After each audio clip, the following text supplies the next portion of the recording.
And welcome back. As we continue our cosmic journey, we are now going to take our first look at being able to look at telescopes and really kind of use these as a tool to gaze up at the cosmos. So, talking about gazing at the cosmos, let's go ahead and take a look up. If you were to look at the sky when you're far away from city lights, you might actually notice there's an overwhelming number of stars up there. Now, the interesting thing is, even though it seems very overwhelming, only about 9,000 of those stars are actually visible to the unaided eye, and that's whether you're in the northern or the southern hemisphere of our planet. In fact, the light from most stars is actually so weak that by the time it reaches Earth, you actually can't see it. It cannot be detected by the human eye. So then the question is, if we can't see these things, how can we learn about many objects in the universe that our eyes simply cannot see? Well, to do this, let's look at the Orion region in different wavelengths. So this is the same part of the sky here in these three pictures here, and we're doing this with different instruments that are sensitive to different parts of the spectrum of light. So in diagram A here, we have visible light. This is showing the part of the Orion region as the human eye would see it, with dotted lines here kind of added to show the constellation. Now B is, again, same space, but we are now looking at this through X-rays. So this is going to emphasize the X-ray sources from the nearby objects here, using artificial colors ranging from yellow to white to blue with increasing energy of the X-rays. And one thing to note about this image here is that those big, bright, hot stars in Orion, they're still seen in the image, but you've noticed that there are so many other objects that are located at very different distances. In fact, it looks like there's a lot more stuff here under the X-ray with the artificial colors than there is with the visible light that we normally would see. And lastly, if we look under the diagram C here, this is using infrared.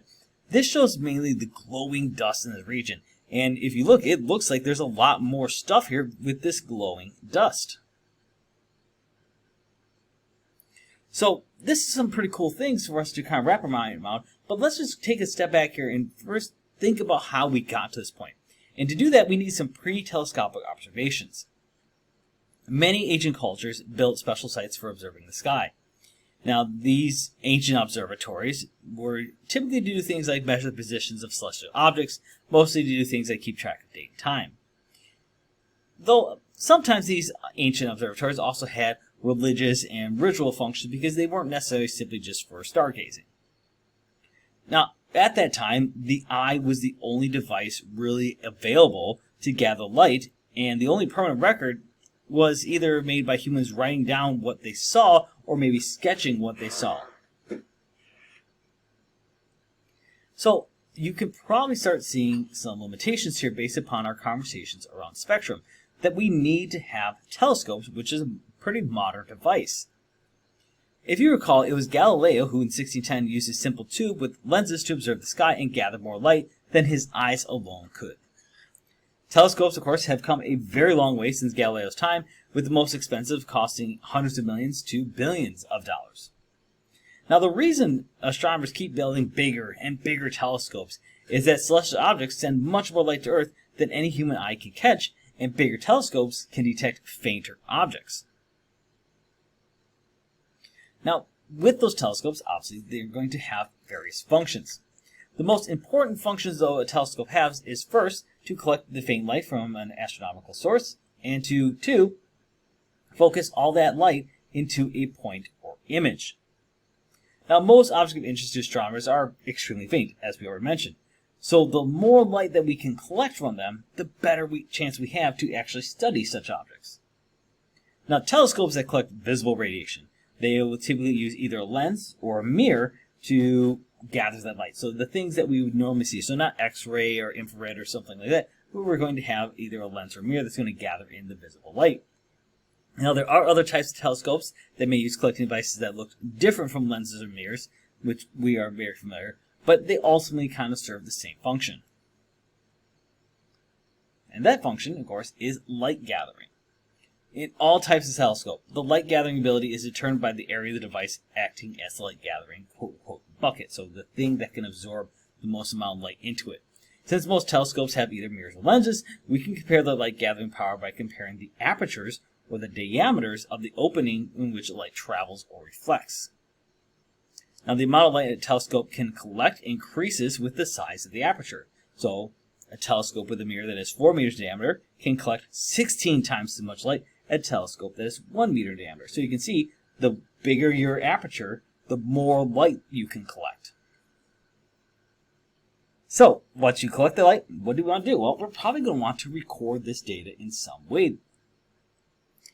After our telescope, of course, has formed an image, whether we're looking at it in our eye or there's some kind of equipment using it, we need some way to detect and record it so we can measure, reproduce, and analyze that image in various ways. Now, before the 19th century, astronomers simply just viewed images with their eyes and then just wrote descriptions of what they saw. Now, you can probably see some issues with this because, one, first off, this is very inefficient because you have to write everything down. And it's also not necessarily very reliable long term because it's very subject to interpretation from the person who is recording. In the 19th century, though, we had photography introduced, and it becomes much more widespread. And the thing you have to understand, in those days, photographs aren't like they are today. You know, they weren't digital. They instead were more of a chemical record of an image on a specially treated glass plate. Obviously, we've come a long way because nowadays our images are generally detected with sensors, just as those in digital cameras, recorded electronically, and then stored in computers. And because it's in computers, it's a lot of times in digital form, which means it's a permanent record that can be used for details and quantitative studies, giving us so much more access to rich information than simply relying on someone who wrote something down based upon what they saw.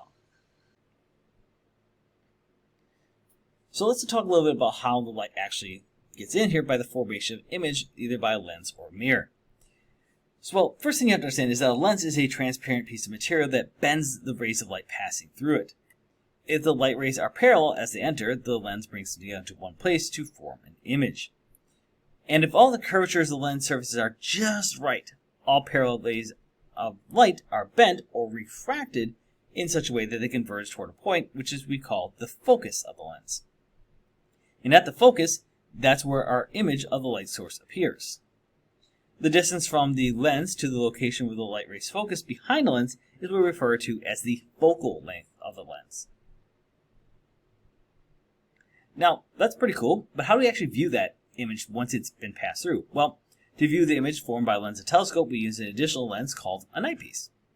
The eyepiece focuses the image at a distance that is either directly viewable by a human or at a convenient place for a detector.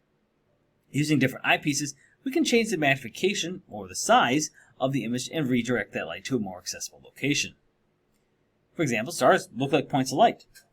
But one interesting thing about that is if you magnify them, it doesn't really make too much of a difference. They're still going to look like a point of light. But if we were to take that same scope and take the image of, let's say, a planet or a galaxy, which has much more structure, these often have a very big benefit from actually being magnified. Alright, so let's talk about the two primary different types of telescopes, which is reflectors versus refractors. Light enters a refracting telescope through a lens at the upper end, which focuses the light near the bottom of the telescope. An eyepiece then magnifies that image so it can be viewed by the eye, or a detector like a photographic plate can be placed at the focus. The upper end of a reflecting telescope, though, is open, and the light passes through to the mirror located at the bottom of the telescope. The mirror then focuses the light at the top end where it can be detected. Alternatively, as you can see in the sketch here, a second mirror may reflect light to a position outside the telescope structure where an observer may have easier access to it. Now, of those two telescopes, there is an issue with refractors. One of the problems with a refracting telescope is the light must pass through the lens of the refractor. This means that that glass that is being used has to have no flaws. Also, optical properties of transparent materials may change a little bit with the wavelengths of light, so there's some additional distortion which we refer to as chromatic aberration. And what does this mean? Well, it means that each wavelength focuses at a slightly different spot, which causes the image to appear blurry. In addition, since light must pass through the lens can only be supported around its edges. And one of the things about this is that the force of gravity can then cause a large lens to actually sag and distort the path of the light rays as they pass through it. Finally, because the light has to pass through it, both sides of the lens must be manufactured to precisely the right shape to produce a sharp image, otherwise we're going to have that blurring that we talked about. Now, conversely, we have the reflectors. A different type of telescope to the refractor, reflectors use a concave primary mirror as its main optical element. The mirror is curved like the inner surface of a sphere, and it reflects light to form an image. Now, the thing about reflectors is that the telescope mirrors are typically coated with a shiny metal such as silver, aluminum, or occasionally gold to make them highly reflective. If the mirror has the correct shape, all parallel rays are reflected to the same spot, and that point is typically going to be our focus of the mirror. Telescopes designed with mirrors avoid the problems of refracting telescopes. Because the light's not reflected from the surface only, flaws and bubbles within the glass don't necessarily affect the path of the light. In a telescope designed with mirrors, only the front surface must be manufactured to a precise shape, and the mirror can be supported from the back. For these reasons, most telescopes today are going to use a mirror rather than a lens to form an image. And the actually first successful reflecting telescope was built all the way back in 1668 by Isaac Newton, so this technology has been around for a while. So let's lastly just kind of talk about some of the different reflector types, because you say, I want to go off and get my own telescope. What are the different types that are available? Well, reflecting telescopes have different options for light is brought to focus. The first is prime focus, where light is detected after it comes to a focus after reflecting from a primary mirror. With Newtonian focus, light is reflected by a small secondary mirror off to one side where it can be detected. Most large professional telescopes have a Cassegrain focus, where light is reflected by a secondary mirror down through a hole in the primary mirror to an observing station below the telescope. A lot of your more commercial telescopes that you would get for personal use are probably going to use Newtonian focus because a lot of times the eyepiece is mounted here off to the side.